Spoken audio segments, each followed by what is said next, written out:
বাল্যবিবাহ প্রতিরোধের কথা যদি বলতে যাই, প্রথমেই আসবে দুটি বিষয়। সমাজের সর্বস্তরের জনগণের প্রতি সচেতনতা তৈরি করতে হবে এবং বাল্যবিবাহ নিরোধের যে আইনগুলো আছে তা যথাযথভাবে প্রয়োগ করতে হবে। এখন সমাজে সবার প্রতি সচেতনতার কথা যদি বলতে যাই, প্রথমেই আসবে জন্মের সময় জন্ম নিবন্ধন বাধ্যতামূলক করা এবং সকল বাবা মার বাল্যবিবাহের ক্ষতিকর দিকগুলো সম্পর্কে জানতে হবে। মেয়েদেরকে অবহেলা করা যাবে না।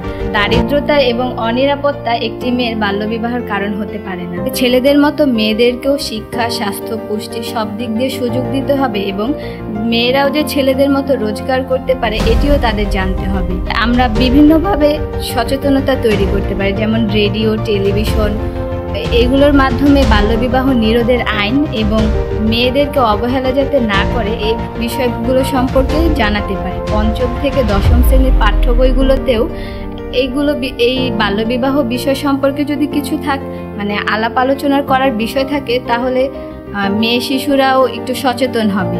বেসরকারি এনজিওগুলো আমাদের সহায়তা করতে পারে বাল্যবিবাহ নিরোধে। আর আইনের কথা যদি বলি, তাহলে 2017 সালে সরকার যে বাল্যবিবাহ নিরোধ আইনটি তৈরি করেছে তা যথাযথভাবে প্রয়োগ করতে হবে এবং আইনগুলো বাস্তবায়নের জোর দিতে হবে।